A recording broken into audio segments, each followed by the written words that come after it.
Halo, assalamualaikum warahmatullahi wabarakatuh, teman-teman semua. Jumpa lagi di channel Mr. Admin Perry. Pada video kali ini kita mau membuat sebuah tutorial bagaimana cara membuat SKP PNS khususnya jabatan fungsional bidan mahir. Nah, ya, oke. Sebelum mulai, dasar pembuatan SKP PNS pada dan mahir ini adalah Permenpan nomor 36 tahun 2019. Kita buka dulu Permenpannya ya teman-teman ya. Kita zoom dulu.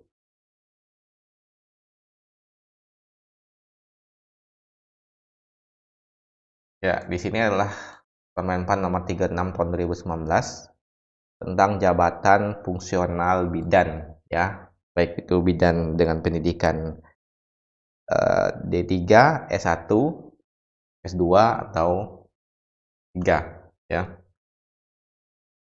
Jadi kita akan membuat bidan mahir.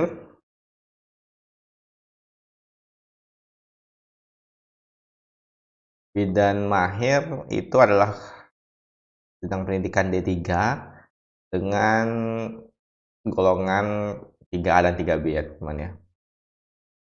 Jadi di perempat ini ada tiga, ini lampirannya ya teman-teman ya. Untuk perempatnya bisa dibaca sendiri ya. Untuk SKP ini kita fokuskan di lampirannya. Ya, di sini ada yang penting kita baca ini hanya ini ya. Uraian kegiatan atau tugasnya ini apa saja ya. Kemudian angka kredit dan pelaksana tugas jabatan ya. Uraian kegiatannya ini adalah kegiatan apa saja yang dilakukan oleh seorang bidan. Kemudian angka kreditnya berapa, yaitu angka kredit ini adalah nilai yang kita dapatkan setiap kita melakukan sebuah kegiatan atau uraian tugas yang setiap satu kali ya. Jadi setiap satu kali melaksanakan itu kita dapat nilai 0,01 misalnya dan seterusnya. Kemudian pelaksana tugas ini adalah siapa saja yang boleh melakukan kegiatan tersebut. Misalnya melakukan pengkajian pada ibu hamil fisiologis, itu yang boleh melakukan adalah atau yang mendapatkan nilai hanya perawat terampil besar 0,001. Oke, langsung saja kita aplikasikan ke aplikasi SKP. Kita buka saja aplikasi SKP-nya ya di Excel. Nanti kalian bisa download dan SKP dan penempatnya kalau jika mau kalian bisa download di deskripsi di bawah ini ya.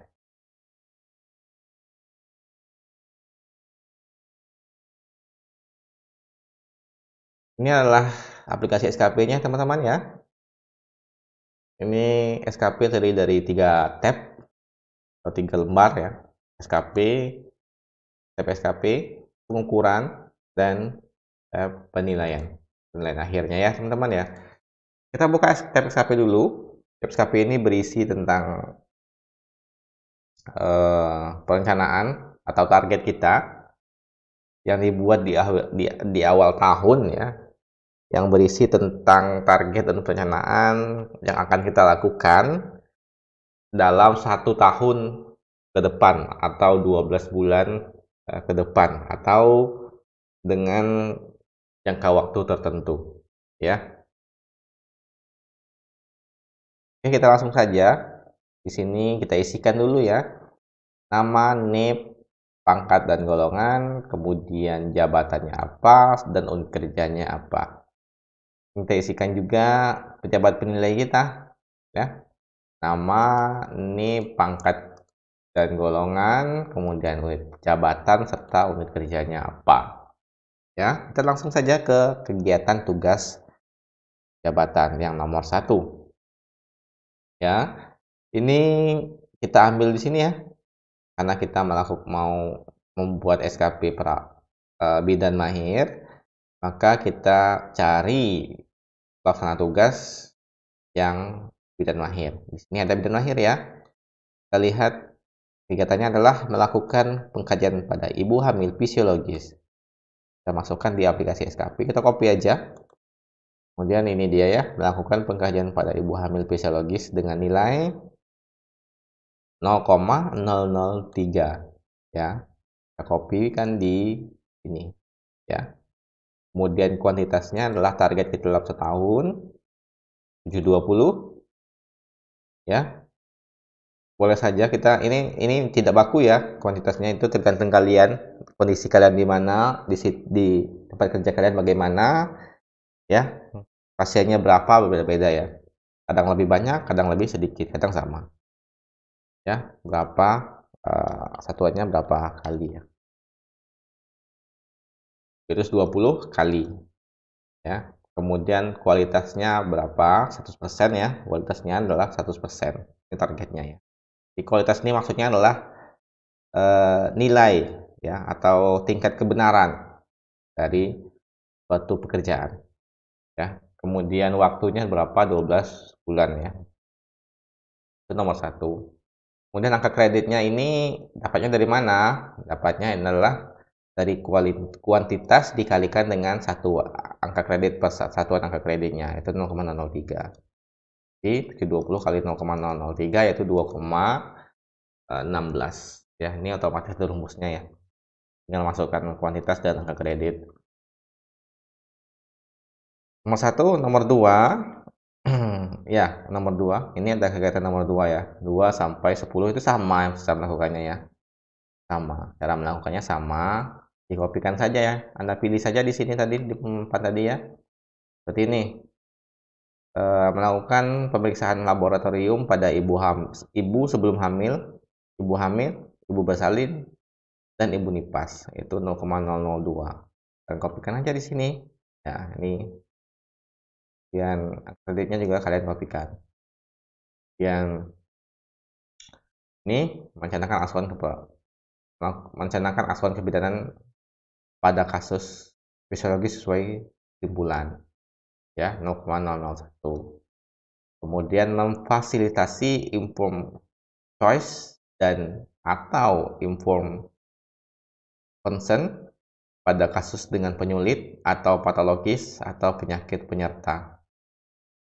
Oh maaf ya, ini penyelia teman-teman ya, kan yang mahir aja, yang mahir berarti melakukan pencegahan penularan penyakit dari ibu dan dari ibu ke anak. Kemudian melakukan deteksi dini terhadap penyulit, komplikasi atau penyakit pada ibu hamil dengan kolaborasi. Ya, kalian kopikan ke sini ya teman-teman ya. Jadi ya, melakukan pencegahan penularan penyakit dari ibu ke anak atau PPIA dan seterusnya ya. Kemudian dapatlah, ini adalah sebuah perencanaan, yang bawahnya tidak perlu diisi ya, karena otomatis dari sini. Dan kita masuk ke tab pengukuran ya, lembar selanjutnya. Ini diisi di akhir tahun ya, di bulan Desember, di akhir tahun, di akhir bulan Desember ya. Ini adalah tab realisasi, yaitu berupa realisasi dari target kita yang telah kita rencanakan di awal tahun tadi ya. Untuk ini tidak perlu kalian isi yang ini ya,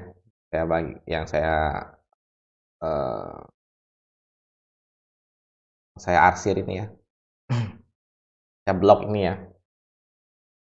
Ini tidak perlu kalian isi karena sudah diisi di tab SKP awal tadi ya, tab target atau perencanaan. Kemudian yang perlu kalian isi adalah di realisasi ini ya teman-teman ya. Ini berupa realisasi kita di akhir tahun ya. Misalnya kita menargetkan di awal tahun itu untuk kegiatan melakukan pengkajian pada ibu hamil fisiologis itu sebesar, kuantitasnya adalah 720 kali, mutunya atau kualitasnya 100%, dan waktunya 12 bulan.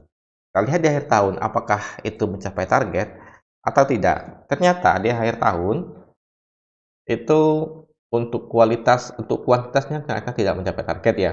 700 kali dari 720. Untuk mutunya 83% dari 100. Waktunya sama 12 bulan. Untuk biayanya Anda kosongkan saja. Jadi tidak mencapai target ya. Jadi tidak masalah ya, tidak masalah kalau kita tidak mencapai target, asalkan nilainya masih dalam tentang baik. Ya teman-teman ya. Sama ya, selanjutnya sama. Ini tidak perlu diisi. Ini adalah 700 dikali angka kreditnya berapa. Ya.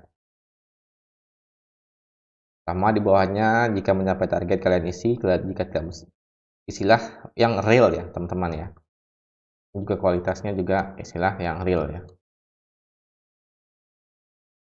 Dan ini nilainya adalah baik ya teman-teman ya. Tidak perlu diisi lagi. Ini diisi 1 Januari 2020 sampai dengan 31 Desember 2020. Adalah jangka waktu penilaian. Kita lanjut ke tab penilaian. Nah, ini bukan nilai akhir ya. Nilai akhirnya adalah di tab penilaian ini. Ini nilai akhirnya. Ya. Di mana dapat mendapatkan ini? Dapat ini adalah dari nilai SKP yang sebelah tadi ya, 85,88 ini ditambah dengan nilai perilaku kerja. Nah, sekarang kita cari dulu nilai perilaku kerja. Nilai perilaku kerja ini adalah yang menilai adalah pejabat penilai kita ya, yang terdiri dari orientasi pelayanan, integritas, komitmen, disiplin, kerjasama, dan kepemimpinan. Ya, karena staf tidak perlu kepemimpinan ya. Jadi nilainya itu tergantung dari pejabat penilai kita. Ya, ini nilainya. Ya. Kemudian dari nilai SKP ini kita ambil 60%-nya. Jadi nilai SKP dari tab pengumpulan tadi ya. Ini itu 60% dari 85,88. Yaitu 51,53. Kemudian nilai perilaku kerja ini dapatnya ini adalah 60,60 rata-ratanya ya. Diambil 40%-nya yaitu 32,24. Dijumlahkan, kemudian dapatlah nilai akhirnya itu baik. Dan di sini teman-teman ya, untuk biodatanya ini tidak perlu diisi lagi ya. Biodata kita, pejabat penilai, diisi di tab awal. Kemudian yang perlu diisi lagi adalah atasan pejabat penilai kita siapa ya. Tuliskan nama nih, pangkat dan golongan, kemudian jabatannya dan unit organisasinya apa. Ya. Kemudian ditandatangani oleh pejabat penilai, kita sendiri, dan atasan pejabat penilai.